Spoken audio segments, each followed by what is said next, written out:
Post from mofoxx. What was your it done helping others moment? Comment from AskReddit. I posted a futon on Marketplace and the first person that hit me up gave me a sob story about needing something for their kid to sleep on. I was only asking $20 for it, but they asked if they could get it for free. My wife and I agreed to give it away. So I took it to our meeting spot at Home Depot. 2 days later this guy had the futon posted in Marketplace asking $50. My wife and I Facebook stalked him and his wife, and every time they posted it, we would hijack the listing, letting everyone know the story of how they got the futon. I don't give shit away anymore, no matter the story they give me. Comment from ItsmeHazzardous. I had a pickup truck. And anyone with a truck knows that means all of a sudden everyone and their cousin that is moving wants help. I'm fine with that. I had ground rules, and I didn't stray from them. You pack the shit. I just put it in the truck and move it to the new place. You tell me where the box goes. And once it's down, that's the end. Got a lot of pizza and beer. And cash back in the day. But no, that's not the direction of this story. I had an old acquaintance from school. We weren't close. In fact, he was a bit of a bully. But he seemed chill enough. Almost 15 years later, he asked me if I still had a truck, and if I could tow his car someplace. I said sure. Throw me a couple bucks and rent a trailer and I'm your guy. Have the rental arranged, and I'll show up with a hitch and we're off to the races. I told him here that I work midnights, and I'm gonna be tired. So the faster it's over the better for me. Well, I showed up, and he didn't have the trailer. Okay, fine. We go get the trailer, and head over to his place. We get the car in. It's all dandy. I ask where we're going. We're going 2 hours away. Okay, that sucks. Just gonna race the car at the drag strip 2 hours away. Do a couple runs and we'll head back. My phone died, and my truck didn't have a clock. Fuck. He's off racing his shitbox, and I can't find him anywhere. I finally managed to find him. Had to be 4 hours later, and tell him it's time to go. He says sure. Just one more rip up the track. Fine. He disappears again. Can't find him. I've got the truck running at this point. Ready to tell him getting the trailer and the car back is his problem unless we leave right now. I'm exhausted. I barely slept, and I'm cranky. I see him flashing a big huge wad of cash. I think, well, at least I'm gonna get paid a decent chunk for my efforts. We get the car loaded up, and head back the 2 hours to our city. Drop the car off, drop the trailer off, and drop him off. He says thanks, and gives me $10. I'm astounded. I tell him, dude, this doesn't even cover gas. It was supposed to be a half hour, and it was pretty much all day. He goes, well, it's all I've got on me. Sorry man, and that was the last time I ever hauled a car. Fuck that guy. God, just typing this out made me pissed off. Comment from LifeIsSweetSoAmI. Was donating baby toddler clothes to a mom in need through one of those Facebook donating pages. She didn't have a car. I did, so I drove 30 minutes away to deliver the stuff all for free. Got in a bad accident less than 5 blocks from her house. So I texted her to see if she could come get what she was able to because my car was totaled. She wouldn't walk the 4 blocks, then reported me to the group and got me kicked out for not following through. I ended up with a fractured sternum. Yeah, fuck that shit. Never again. Comment from mynameissarah. I'm a teacher. A parent of a former student contacted me in an emergency situation. Couldn't afford to pay bills, and needed help. She was super helpful to me in my first year teaching. So I asked friends and family to help out and raised her about $2,000. Never again. She has contacted me every few weeks since then. Always with a new reason why she needs more money, and when I offer food and clothing resources, she refuses it. It has placed me in such an awkward situation, and I regret ever trying to help her out in the first place. Comment from vikinglizzie. Met a guy who had hit a rough patch. We had great chemistry and he made me laugh, the bar was so low. He gave me a sob story of why he was getting kicked out of his communal house, and I offered to let him stay with me because I live alone and have my own place. Huge mistake. He hadn't hit a rough patch. He was the rough patch. Barely paid for anything and would get wasted while I was at work and be a total asshole when I got home. Got fired from his job. Ate all the food I'd buy and make excuses as to why he hadn't found another job yet. The absolute kicker was when I went home for my Nona's funeral. He treated it like a mini vacation in my place. Invited friends over. Played music so loud the cops got called, and when he was supposed to pick me up from the airport, he was wasted at someone's house at 8 a.m. Never felt better than the day I kicked him out. No more financial and emotional abuse. Finally felt like my place was mine again. I've learned an expensive lesson. Don't help people that won't help themselves. When nothing is their fault, there's a serious issue. Run fast and far. Comment from superwhovianlock. I stood by my best friend when she cried to me about her husband cheating. And he definitely was cheating. They stayed married and said they worked through it. 6 months later she was fucking my husband behind my back. Comment from AjaxkidRN. I have neighbors across the road who we extended ourselves to help out because they had young kids and seemed to be struggling.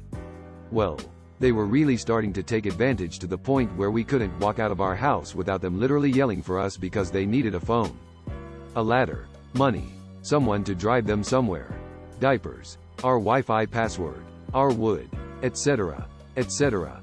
This started happening every day and multiple times a day. It became ridiculous and oppressive. They have since pulled that shit with everyone else on our road, wearing out one generous person after the other. Once you realize people are merely moochers and are content to remain so, that's when you're done. Comment from badass_panda. Had a friend years ago who was a bit self-centered and prone to stretching the truth. But he was a nice enough guy with a rough backstory and my friend group liked him. So I cut him a lot of slack. I like to host and I have friends staying over pretty regularly. Back then, I usually had 1 or 2 people spending the night on any given day. Anyhow, over the span of a couple of years this guy starts abusing that. Staying over for days or even weeks at a time. Eating my food and drinking my liquor without contributing. That sort of thing. While constantly talking about his grand plans and daydreams as if they'd already happened. A little sad, but also pretty annoying after a while. Anyhow, I sit him down one day and let him know he's gotta head home. And that he's free to come over and hang out, but I'm not comfortable with him staying over for the time being. He leaves. I think it went remarkably well and head out to work. And it turns out that he broke in while I was away at work and stole a bunch of my sister's things because his birthday was coming up and neither of us even thought to get him a gift. It takes a special person to rationalize how burglarizing someone is really their fault. Anyway, all slack and sympathy went out the window immediately. Called the cops and he's dead to me. Comment from Jimothy Sanchez 96. I was walking to a concert in downtown Chicago in late November. This happened on North Dearborn right in the Loop. If you've never been to Chicago, it's one of the nicer parts of downtown. It was a cold night, so I was walking with both hands in my pockets and a cig in my mouth. I was approached by a younger dude, who didn't appear to be homeless immediately as he was dressed semi-decently and didn't reek or anything. He asked me if he could bum a cig. I was in a good mood going to the concert, so I said sure and gave him one. Along with my lighter. He handed me my lighter back and I expected he would keep walking on. But he matched pace with me and asked how I was doing. I told him fine and asked how he was doing. He said he's just trying to make it out here. I thought, here we go. He asked me for money because he said he hadn't eaten all day. Now I had about $200 in cash on me. Mostly in 20s. I had maybe a couple smaller bills, so it's not like I couldn't give him money. But I didn't want to pull out a wad of any size in front of a guy the first don't know on the street. And people can judge me or whatever, but I'm not in the habit of giving money to homeless people, but I always try to treat them with respect and dignity. I politely told him, sorry man, I don't have any cash. He got kind of angry at that point, and launched into a guilt-trippy tirade for the next half block or so about how nobody has any compassion anymore and sometimes people just need a little help. I didn't say anything in response. Truth be told, I started to feel kind of bad for him.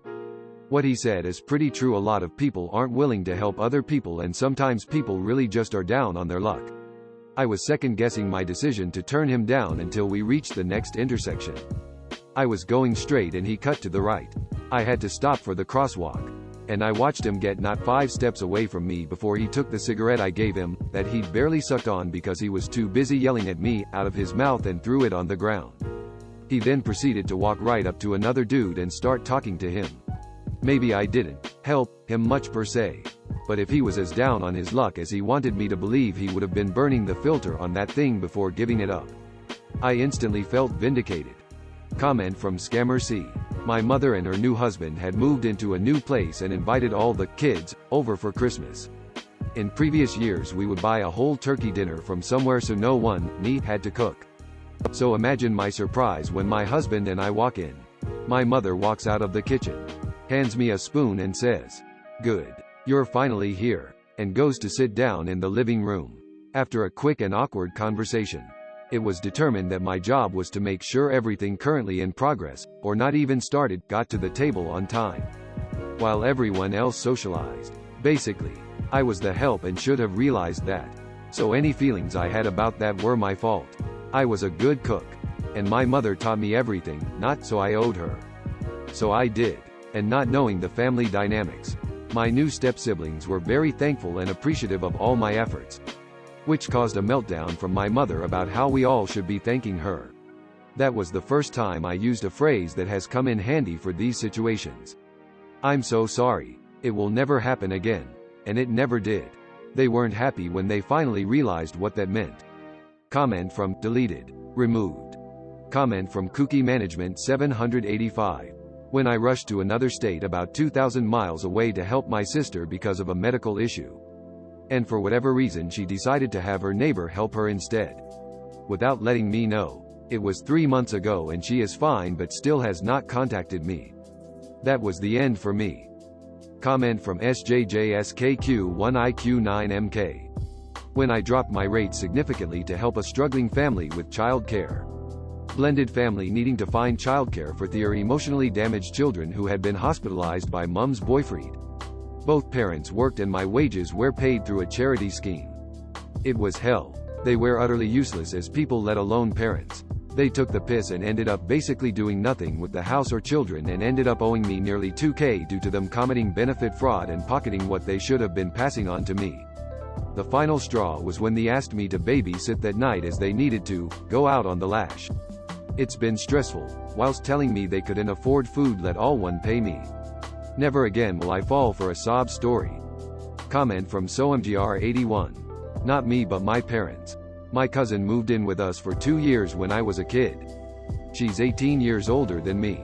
She ended up being a drug addict that smoked in the house, stole money, couldn't hold down a job, and mercilessly picked on my sister and I until the day she got kicked out.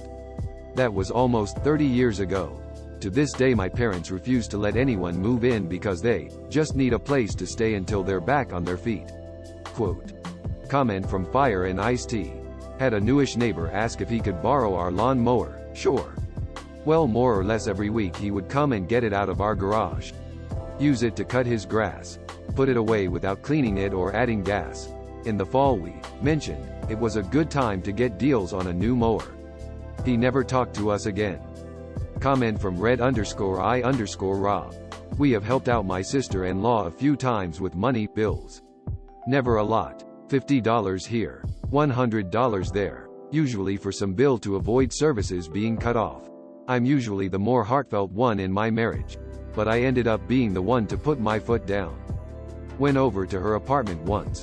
She had 2 big flat screen TVs, new couch, new fridge, kids on PlayStation or whatever console she got them.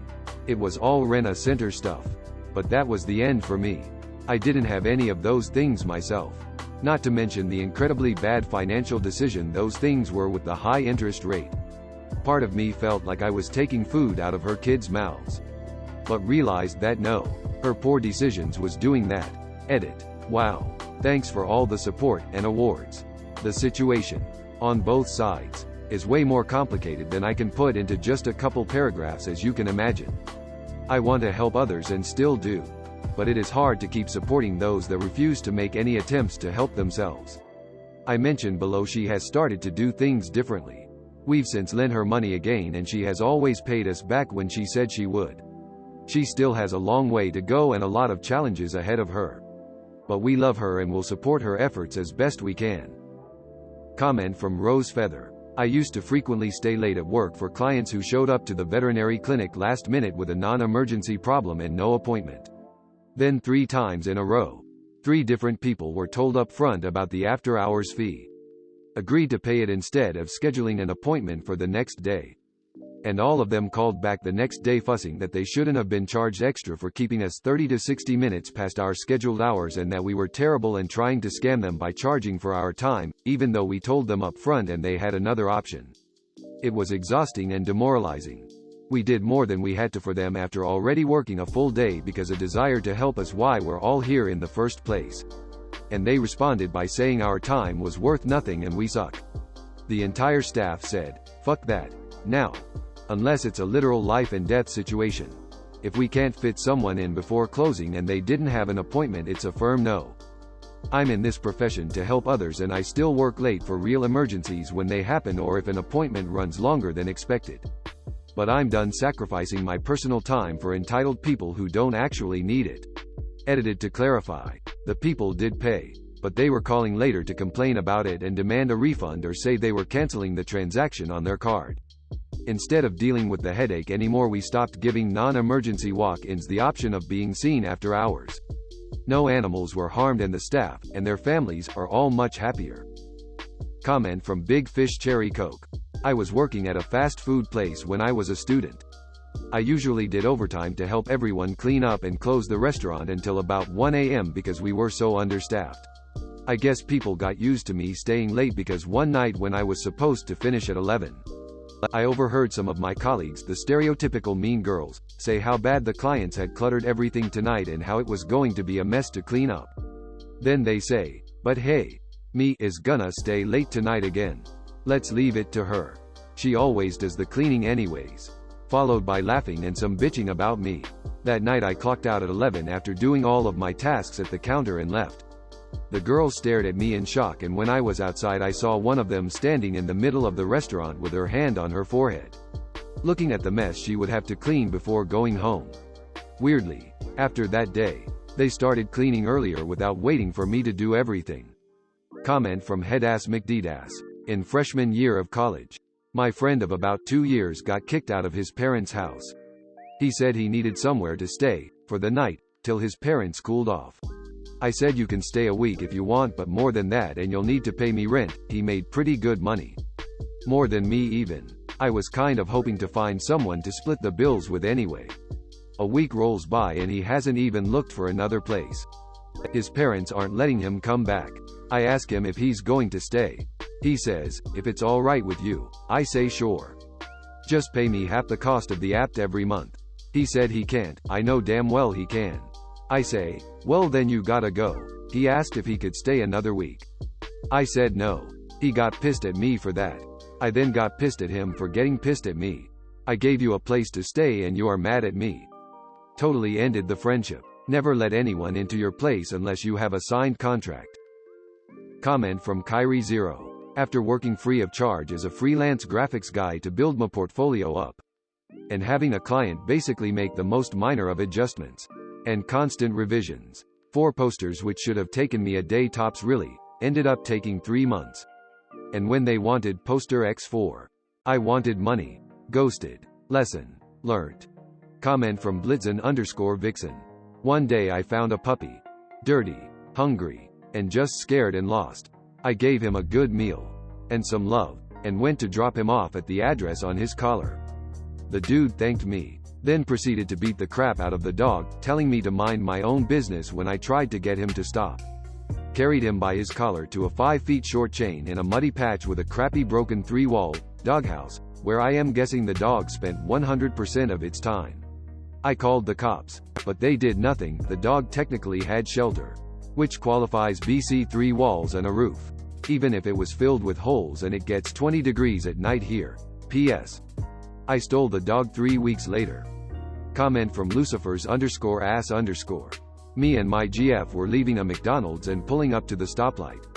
There's this homeless old man that we've seen around the area ever since we moved here, and my GF decides, since we've never given anything to this guy and he's always there, we should give him one of our McDoubles. He comes up to the car, says thank you, and walks back to his corner as the light turns green and just tosses it on the road right in front of where we're driving. Please remember to like, comment and subscribe. Please remember to like, comment and subscribe.